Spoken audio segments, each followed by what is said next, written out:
매일 이것 한 스푼을 먹으면 뼈가 촘촘해져 골다공증이 사라진다는 이야기를 들어보셨나요?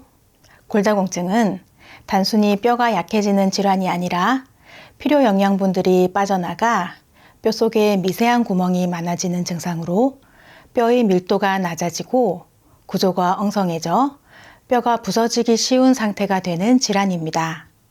이번 시간에는 골다공증에 좋은 음식과 나쁜 음식, 그리고 골다공증 치료에 도움을 주는 생활습관까지 자세히 알려드릴 테니 끝까지 시청해주세요. 골다공증의 주요 원인 중 하나는 칼슘 부족으로, 칼슘은 뼈를 강화하는 필수 영양소로 신경과 근육 기능에도 중요한 역할을 합니다. 이 질환은 나이가 들어감에 따라 발생 위험이 높아지고 특히 남성보다 여성에게 더 흔하게 나타납니다. 태어날 때 엄마에게서 받은 칼슘은 성장 과정에서 뼈에 축적되어 뼈의 강도를 높여주지만 나이가 들면서 우리 몸에 필요한 칼슘의 보충이 제대로 이루어지지 않으면 뼈가 약해집니다. 칼슘은 뼈와 관련된 역할 외에도 심장, 신경, 근육 등 신체 전반적인 기능에 필수적인데 섭취하는 칼슘이 부족하면 우리 몸은 자동으로 혈액 속 칼슘 농도를 유지하기 위해 뼈에서 칼슘을 끌어내게 됩니다.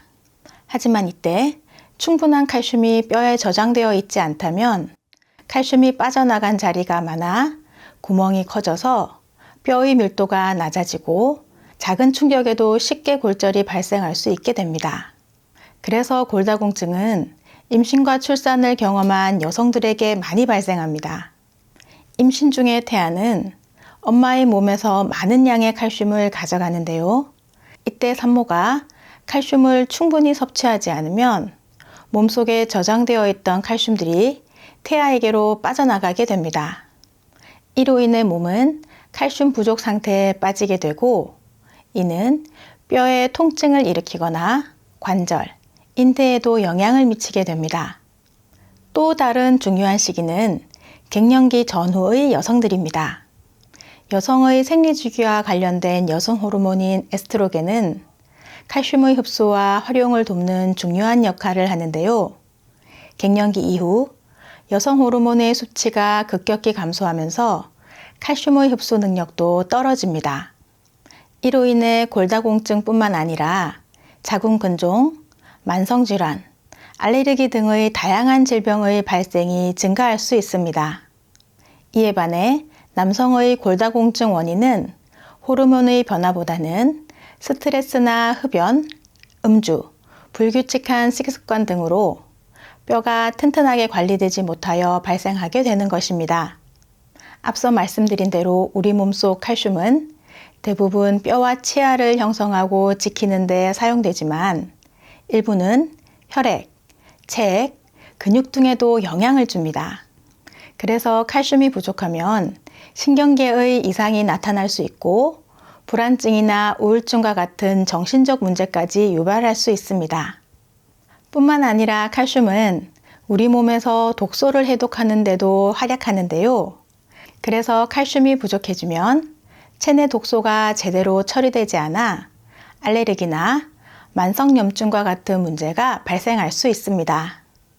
또한 뼈 속에는 골수가 있는데 골수가 약해지면 혈액을 만드는 능력이 떨어지게 되어 혈액 부족이나 빈혈 증상이 나타날 수 있습니다. 그래서 골다공증을 단지 뼈에 문제가 생기는 질환이 아니라 전신 건강을 위협하는 심각한 질병으로 받아들여야 하는 것입니다. 그래서 골다공증의 예방과 치료는 평소에 올바른 식단 관리와 생활 습관이 매우 중요합니다. 골다공증에 도움이 되는 식품, 그 첫 번째는 참깨입니다. 참깨는 뼈에 중요한 역할을 하는 칼슘과 인을 다량 함유하고 있습니다. 이 둘을 함께 섭취할 때 뼈의 재생을 촉진하는 효과가 있으며 참깨에는 비타민 B군도 풍부하게 들어있어 세포의 기능을 돕고 신경계에도 도움을 주는 등 전반적인 건강에도 긍정적인 영향을 미칩니다. 하지만 참깨를 섭취할 때는 몇 가지 주의할 점이 있습니다. 참깨를 볶아서 먹으면 그 안에 있는 칼슘, 인, 비타민, B군 등의 영양소가 파괴될 수 있고 참깨의 풍부한 불포화 지방을 과도하게 가열하면 오히려 건강에 해로울 수 있습니다. 그래서 참깨는 꼭 생참깨 상태로 먹는 것이 뼈 건강에 가장 좋은데요. 우리 부모님들 아침이나 저녁에 드라마 보실 때 생참깨 한 스푼을 입에 넣고 꼭꼭 씹어서 물이 될 때까지 천천히 드셔보세요. 입안에 퍼지는 고소한 맛과 톡톡 씹히는 즐거움이 느껴지면서 뼈와 치아를 튼튼하게 해줄 것입니다. 만약에 치아가 약하시거나 잇몸이 약하신 분들이 참깨를 제대로 씹기 어렵다면 참깨즙의 형태로 드시는 방법도 있습니다. 골다공증에 도움이 되는 식품 두 번째는 유제품입니다. 우유가 칼슘, 미네랄, 단백질, 비타민 등이 풍부하게 함유되어 있어 뼈 건강에 좋다고 알려졌지만 최근 우유의 칼슘이 생각보다 흡수율이 낮다는 연구 결과도 있습니다. 그래서 우유보다는 치즈 속 칼슘이 뼈 속의 지방까지 제거하고 그 자리를 채워 골밀도를 높여주기 때문에 골다공증에 더 좋은 음식으로 꼽힙니다. 이 외에도 요거트도 뼈 건강에 좋은데요. 시중에 판매되는 요거트 제품 중 당이 첨가되지 않은 그릭 요거트를 드시는 것을 권해드립니다. 골다공증에 도움이 되는 식품 세 번째는 브로콜리입니다. 칼슘은 녹색 채소에 많이 함유되어 있는데요. 특히 브로콜리에는 시금치보다 칼슘 함량이 4배가량 많으며 비타민 C, K 등이 풍부합니다. 비타민 C는 칼슘 흡수량을 높여주고 비타민 K는 칼슘이 체외로 배출되는 것을 차단해 체내에 흡수되도록 하고 더불어 뼈의 구조 형성에 중요한 역할을 하는 단백질 생산을 촉진하여 뼈를 튼튼하게 해줍니다. 골다공증에 도움이 되는 식품 네 번째는 해조류입니다. 미역이나 다시마와 같은 해조류는 바다가 주는 좋은 칼슘 공급원으로 특히 미역은 시금치의 25배, 우유의 13배가량 많은 양의 칼슘을 함유하고 있습니다.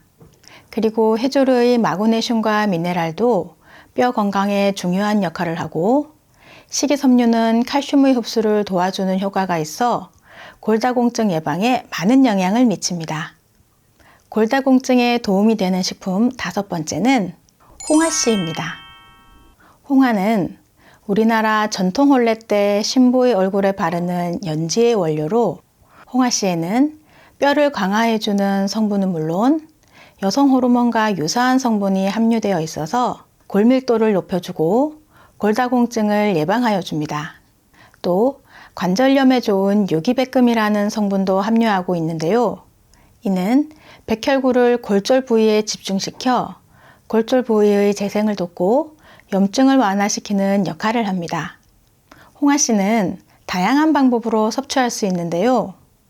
가루를 내서 요거트에 섞어 드시거나 건조한 것은 차로 끓여 마시고 즙으로 제조한 것을 드시는 방법도 있습니다. 그런데 홍화씨를 드실 때는 평소 항응고제를 복용 중인 분들은 섭취에 주의하시고 과다 섭취 시 설사나 복통을 일으킬 수 있으니 성인의 경우 15g 내외 정도만 드시는 것이 좋습니다. 지금부터는 골다공증을 악화시키는 음식들에 대해 알려드릴 텐데요. 아직 구독하지 않은 분들이 계신다면 구독과 좋아요 꼭 눌러주세요. 매주 알찬 건강 정보로 찾아뵙겠습니다. 우리가 평소 먹는 음식 중에 골다공증을 유발하거나 악화시킬 수 있는 음식들이 있는데요. 가장 대표적인 것이 짠 음식입니다. 음식을 짜게 먹으면 체내 나트륨 농도가 높아져 우리 몸은 소변을 통해 이를 배출시키려고 합니다. 이때 나트륨만 빠져나가는 것이 아니라 칼슘도 함께 빠져나가기 때문에 뼈가 약해지며 골다공증으로 이어질 수 있습니다. 다음은 탄산음료와 당분이 많이 포함된 음식입니다. 탄산음료의 인삼염 성분은 칼슘의 흡수를 방해하고 설탕이 많이 들어간 음식도 칼슘과 같이 중요한 영양소를 소변으로 배출시키기 때문에 골다공증을 더욱 심화시킬 수 있어 피하는 것이 좋습니다. 그리고 카페인이 많은 음료와 알코올도 체내 칼슘 흡수를 방해하고 골세포의 생성을 억제하여 뼈 조직을 약화시키기 때문에 커피는 하루 한두 잔 정도, 알코올은 주 1회의 소량만 즐기시기 바랍니다. 우리가 매일 칼슘을 섭취하지만 동시에 많은 요소들이 칼슘의 배출을 촉진하기에 칼슘의 흡수를 돕고 뼈 건강에 도움이 되는 생활 습관이 중요합니다. 칼슘과 더불어 뼈 건강을 위한 중요한 영양소 중 하나가 바로 비타민 D입니다. 비타민 D는 뼈의 강도를 높이고 칼슘이 효과적으로 흡수되도록 돕는 중요한 역할을 하는데요. 햇빛은 비타민 D를 가장 효과적으로 우리 몸에 흡수시켜주는 자연적인 방법입니다. 한 연구에 따르면 햇빛에서 얻은 비타민 D가 폐암 환자의 5년 생존율을 2배 이상 높였다는 결과도 있습니다. 또한 유명 의과대학의 연구에서는 햇빛을 규칙적으로 쬐면 수술 환자들의 회복 속도가 빨라진다는 것을 입증했습니다. 이러한 연구들은 햇빛이 단순히 피부에 좋지 않다는 잘못된 인식을 불식시키고 우리 몸에 꼭 필요한 비타민 D를 제공한다는 사실을 강조합니다. 햇빛에 노출되는 시간을 늘리면 비타민 D 수치가 자연스럽게 증가하여 뼈의 밀도와 강도를 높이는 데 도움을 줍니다. 겨울철이나 외출이 어려운 경우에는 집에서 햇빛이 잘 드는 곳에 앉아 시간을 보내는 것도 좋은데요. 창문을 통해 들어오는 햇빛도 어느 정도 비타민 D를 공급할 수 있기 때문입니다. 또 골다공증 환자들에게 가장 추천되는 운동은 바로 걷기입니다. 걷기는 뼈에 자연스러운 자극을 주어 뼈 밀도를 높이고 강도를 증가시키는 데 도움이 되는데요. 우리가 걸을 때 뼈와 관절에 미세한 충격이 전달되는데 이 충격이 뼈를 강화하는 역할을 합니다. 근력 운동이 근육을 단련시키듯이 걷기 운동은 뼈를 튼튼하게 만드는 데 중요한 자극을 주는데요. 중요한 점은 본인의 체력에 맞춰 점진적으로 운동량을 늘려가는 것입니다. 운동을 처음 시작하는 경우 5분 정도 걷기부터 시작해 점차 10분, 20분으로 시간을 늘려가는 방식이 좋습니다. 그렇게 꾸준히 걷기를 하다 보면 뼈가 점점 더 튼튼해지며 골다공증 예방과 치료에 긍정적인 영향을 미칠 수 있습니다. 골다공증의 회복은 단순히 약물에 의존하는 것이 아니라 체내 환경을 조절하는 것에 달려 있습니다. 지금부터 눈의 피로를 풀어주고 안구 건조증에 도움이 되는 눈 마사지법 알려드릴게요. 마사지 하시기 전에 손을 깨끗이 씻어주세요. 절대로 손으로 안구를 직접 만지시면 안 되고 눈 주변 부위를 마사지 해주세요. 손바닥 아래 볼록한 부분으로 관자놀이부터 눈 주변을 풀어주세요. 이렇게 꾹꾹 눌러주시면 됩니다. 중지로 관자놀이와 눈꺼풀 주변을 바깥에서 안쪽으로 눌러주면서 콧부리까지 풀어주세요.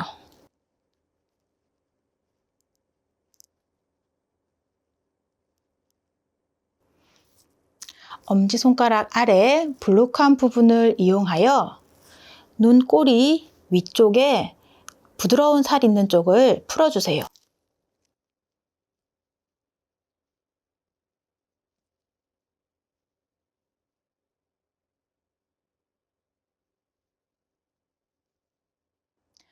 엄지손가락으로 눈썹 뼈 안쪽을 이렇게 꾹꾹 눌러주세요. 이때 눈에 직접적으로 손이 닿지 않도록 조심하여 주세요.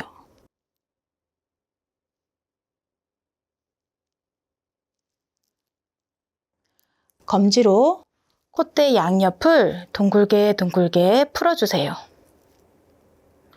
눈물샘 있는 쪽이라 이렇게 마사지 해주시면 눈물샘이 자극되어 뚫려집니다.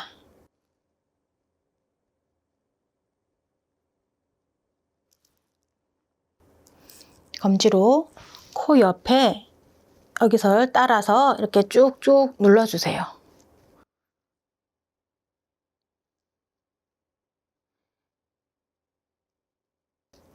이러면 부비동까지 마사지가 돼서 코도 뻥 뚫리실 겁니다. 다음, 검지와 중지를 이용해서 눈 주변을 톡톡 쳐주세요.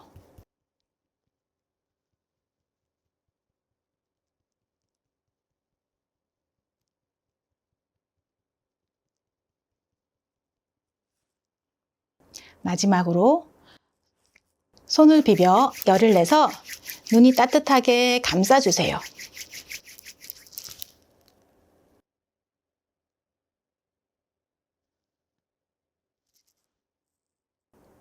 한 동작을 20초 정도 해주시면 눈 주위의 혈액순환을 돕고 노폐물 배출도 잘 이루어져 눈의 피로를 풀고 안구 건조증에도 도움이 되실 겁니다.